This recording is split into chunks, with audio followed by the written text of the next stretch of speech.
Pause up, pet pals, and welcome to Arden Moore's Four-Legged Life Show.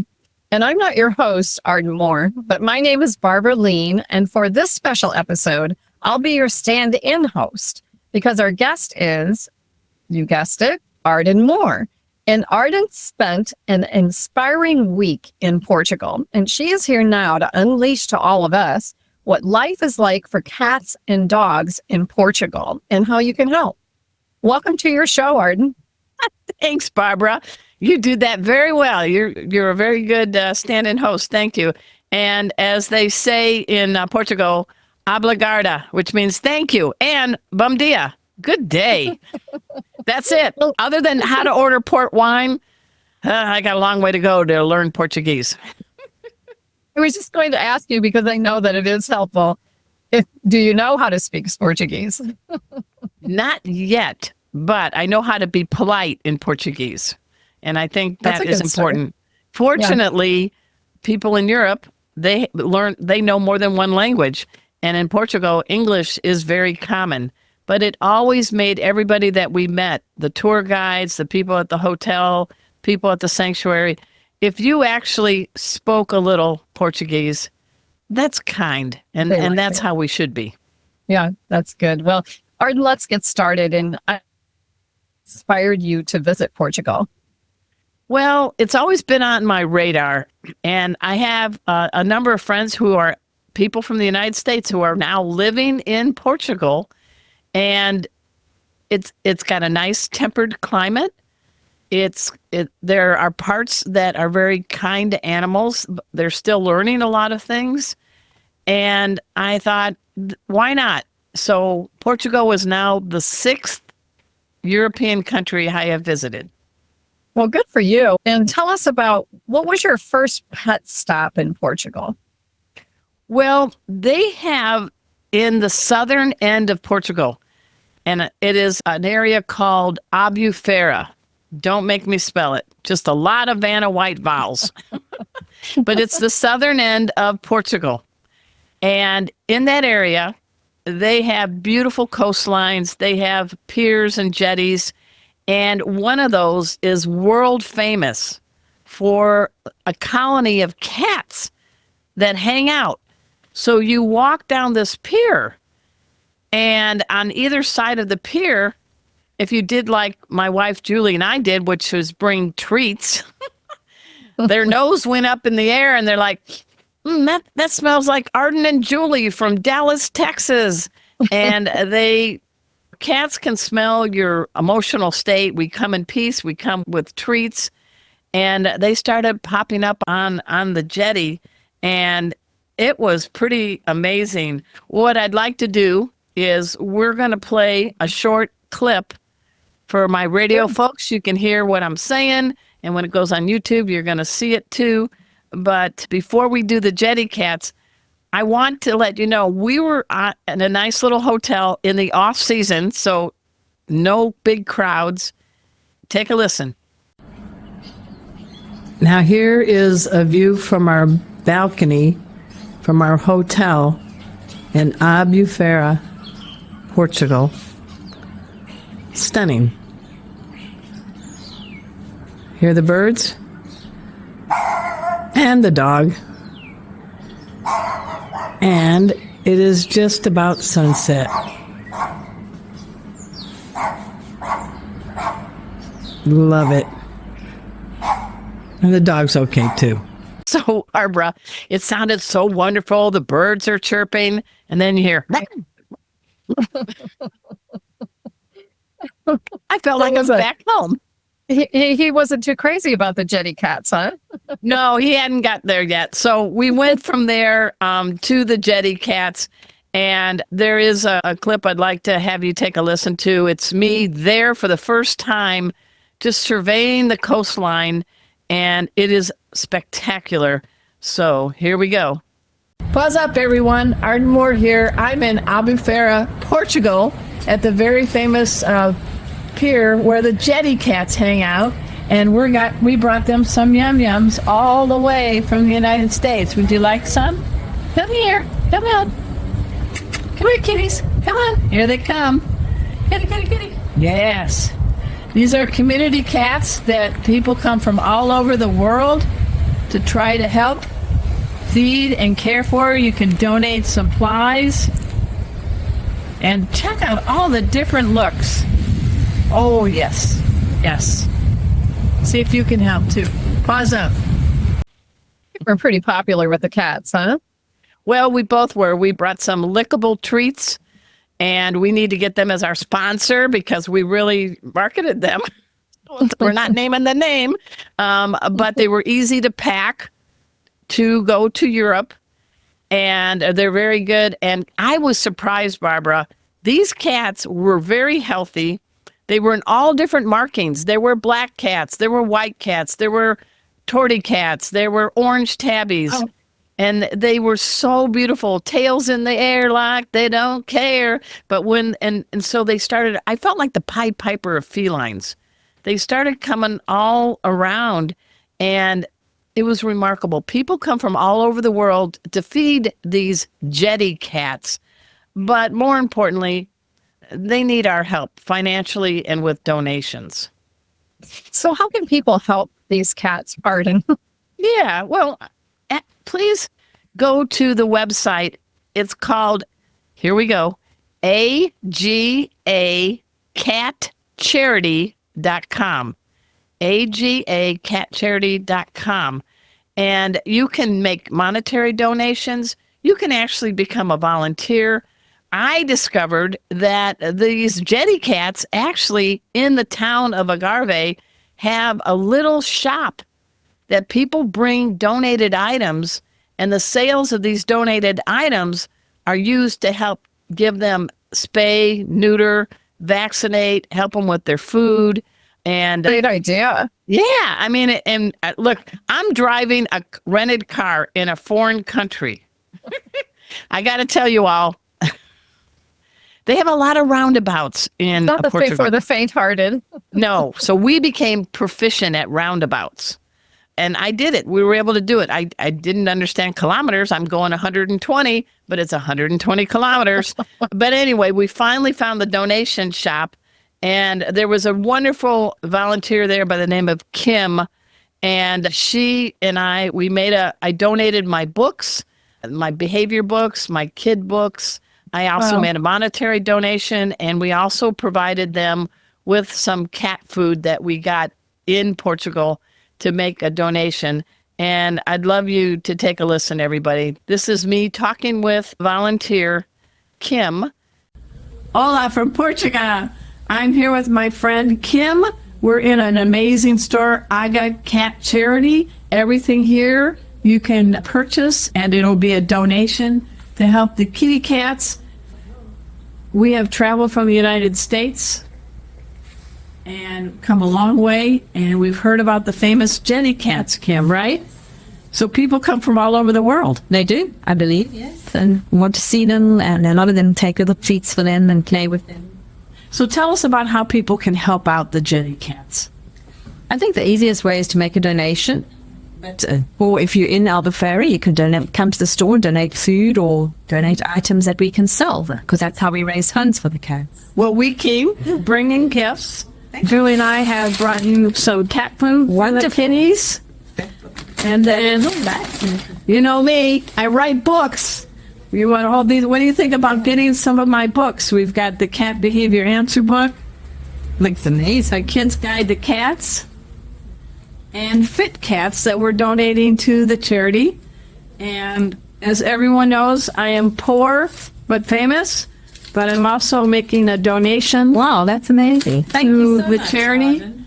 And you go to agacatcharity.com. Yes. All right. This is a special place. These people care for these wonderful cats. Come to Albufeira. Come see the jetty cats. Come to this store. And ready? 1, 2, 3. Paws up! That was pretty cool, Barbara, to be able to find them and be able to hand off some of my items to them in person. And you feel like you're doing something worthwhile while you're there, that you're actually helping. And last, we loved it so much, we went back for a second trip to say goodbye to the jetty cats till next time. So take a listen to Julie, who suddenly became the most popular two-legger on the jetty. Hey, Arden here at the famous Jetty Cats in Albufeira. We were making our second visit to them because they're so sweet. Check out all the different colors. These are amazing cats. They need our help. Go to agacatcharity.com and do what you can to help out these babies. Tim, meowvelous. Pause up. So, again, everybody, please go to agacatcharity.com and please help these kitties out. They can use your help. And they are becoming one of the must-see tourist stops in the southern end of Portugal. Okay. Arden, we're going to take a break and we will come back after we take a break and we'll learn more about your adventures while you were in Portugal. Hey, have you heard? Four-Legged Life has a new digital newsletter. Here, let me show you how you get yourself subscribed. So you just type in Four-Legged Life, and that'll take you to the website. There we go. And this magic thing just appears, and you type in your email address. I'll use, let's see, how about coolestdogever@gmail.com. That's me. And then you just click on this thing here. There you go. It's the new digital newsletter from Four-Legged Life. Get subscribed today. And welcome back to the Four-Legged Life Show. I'm your host, Barbara Lean. And that's because we're interviewing the host of the Four-Legged Life, Arden Moore, who just returned from helping animals in need in Portugal. Now, Arden, where was your next stop, your next pet stop on this trip? Before we took our trip to Portugal, I really was trying to find places that help animals, nonprofits. And I did some research and I came across, and it turned out to be a very amazing nonprofit. It is also in the southern end of Portugal. It is called Animal Rescue Algarve, and it's ALGARVE. Whew, that's a mouthful. It turns out it's about 5 or 6 acres. It's nestled in the hills, and it was started by a millionaire from England who loves animals. His heart beats dog, his heart beats cat, and he's there now, and his name is Sid Richardson. And guess what, Barbara? I arranged for a tour. I got a nice staffer by the name of Paul who spoke more French than English. Thank you to my high school French teacher. There you go, Mrs. Connor. It helped. But guess what? During the tour, we got to meet Sid Richardson, the millionaire. Wow. So that was like a real personal tour. Yes. And it turns out he is doing what he can. He's now 81. He's doing what he can to help the country of Portugal recognize how important dogs and cats are to people. And when we were there was a bunch of school kids there. So he's really trying to get the next generations active and involved in it. And he has 8 dogs of his own at his house, 3 of them very senior dogs. He wants to give them a good end-of-life experience. And when we would go from one part of the sanctuary to another, all the dogs came out. That's like, there's Sid. We're coming to see Sid. And his kindness is wonderful. Just to give you an idea, it's 5 acres. At any one time, they have about 100 dogs and about 50 cats in indoor, outdoor sanctuaries. They also rescue about 2,000 animals every year, and they do their best to rehome them. And the last stat that I heard is that they actually, just on cats alone, last year they spayed and neutered 1,500 cats, and they're finding homes for them. So I wanted to share with you, on our tour, the staffer, Paul, he brought us into this little special cattery room, and let's take a listen. He's talking about some of these special needs cats. Hey everybody, we're here at the Animal Rescue Algarve. I'm with a staffer named Paul, and we're in the area where the kitties are. And just like in the United States, they do spay and neuter, and some of these kitties go back as community cats. How many did you say you were able to spay and neuter? Minimum 1,500 cats per year. Wow, and there's a special kitty here who needed a little help, right? So we call her Penca. Okay. And she was from the project as well. She was supposed to go back to the street, but she was not in very good shape. So we had to remove one front leg. And she's very friendly, and it was very hard for us to put her back in the street. So we decided to keep her, and we're gonna try to find a new home for her. We're going to pause cross. She gets a great home. Yes. All right. This is very nice. Thank you, Paul. Thank you. Okay, so Arden, for people listening, and I'm sure that they have a website too that you can look up and even learn even more about these sites. Sure. Just go to animalrescueagarve.com. Ready, you Portuguese people? ALGARVE. Animalrescueagarve.com. I want to make sure people know I didn't just go to Portugal for cats only, though. Right. You also met some special dogs there in the sanctuary. Tell us about that. Well, it turns out the country of Portugal, Barbara, has Portuguese podangos. Say it loud, say it proud. Portuguese podangos. And they are smooth-coated and scruffy-coated, small, medium, and large. And my dog, Kona, who was adopted from the Rancho Costa Humane Society in Southern California, I kept thinking, she's got to have podango in her. She's got a scruffy coat. Yeah, she's a terrier mix. Well, guess what? It was confirmed by all the experts in Portugal, showing videos and photos. My dog is mostly Portuguese podango. So you know what, Barbara? I think it was just destined for me to go to Portugal. I have a Portuguese podango, so I know the breed and I absolutely love them. They're great dogs. Share a little bit about, come on, talk about why do you like the podango? Come on.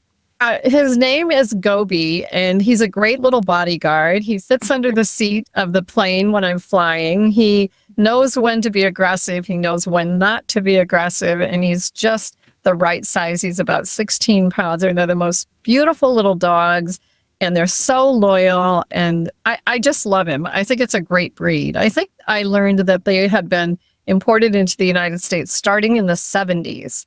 So It's kind of a newer breed in the last 50 years to the United States, but it's a great dog.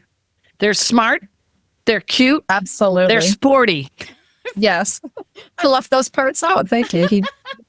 Well, for our listeners and all and our pet pals, I'm going to share a little clip of the Portuguese podango at the Animal Rescue Algarve Center. So take a listen. Hey, everybody, Arden here. Many of you know pet safety dog Kona, and we have surmised that Kona has some Portuguese podango. We're here in Portugal, and check out these legitimate Portuguese podangos. Beautiful, smart, loving. Thank you so much. Kona, your cousin, says, bom dia. All right. So, Arden, how can people help these cats and dogs at the Animal Rescue Algarve? The cool thing is, obviously, if you're going on a vacation to Portugal, you can make a donation in person. Wait till you get there and get some food. They need cat food, they need dog food, they need litter, any kind of toys, things like that. You can make a monetary donation too. Right. But you can also, which is kind of cool, you can go online at animalrescueagarve.com and you can sponsor a dog or sponsor a cat for a very nominal amount every month. What a great idea. And they really need our help because I think they said something like they spend about 30,000 euros every month to operate the shelter. They have a lot. And if you want to come and become a volunteer and maybe spend a week, 2 weeks, 3 weeks, a lot of younger people are going there to get some experience. Our personal staffer that toured with us, Paul from France, he was an engineer in France. He came, he fell in love with this rescue, became like a little volunteer, and then he got hired to be a staffer. He makes a lot less money as a staffer running an animal rescue than he does as an engineer. But as he told me, I have never been happier in my whole life. So they really can. Like I did with the Jetty Cats, again, we donated some of my books, some food supplies, and of course a monetary donation. But it's just a great place. They also have a place called WOOF, WOFF. That stands for Worn only once fashion and furniture. So go to animalrescueagave.com. You can look up WF, and if you have some things you want to donate, there's another outlet for that. So it was great. Yeah, it was pretty wild. People can check you out on other parts of your social media for some more information about your Portugal trip. But do you have any other thoughts that you'd like to leave us with on your trip to Portugal, Arden? I always had a smile on my face every day when I woke up and when I left. And I got to tell you, everybody, it's not expensive. Food is amazing. Wine was $3 or €3 a bottle, not a glass, a bottle. Wow. And there were a lot of dogs we saw on the beach that were very happy and friendly. If you ever have to have a Portuguese trivia fact, I'm going to give you one right now, and that is this. I might need one. Okay. Because Gobi and you might go to Portugal. Who knows? You never know. The country is the #1 producer of cork trees. And so they mark the trees and they know when to shave the cork. It's kind of fantastic. They have this whole network. And instead of getting hardcover paper postcards, we were able to get postcards. I'm not going to mail them because they'll get ripped up in the mail. But we were able to bring to some folks Portuguese postcards of beautiful scenes made out of cork. Well, that's a great, interesting fact. So it might be on Jeopardy. You don't know. You're ready for it. Exactly. It was better than I expected. I definitely want to go back. It sounds like a great trip, Arden. And I think just the fact that you did all the research ahead of time and made it just that much more meaningful when you're meeting people that are making things happen there. And you're also able to bring it back and tell us how we can help the cats and dogs in Portugal and put our 2 cents in worth. And they're all new subscribers and tuning in to our show. I love it. I brought a lot of cards, so just so you know, everybody, I think you got some Portuguese fans now. Yes. Absolutely. That sounds great. Thanks so much for making our tails wag by watching this guest interview from Arden Moore's Four-Legged Life. Four-Legged Life. Make sure to subscribe so you're up to date with all of our Four-Legged Life content. Four-Legged Life. Four-Legged Life.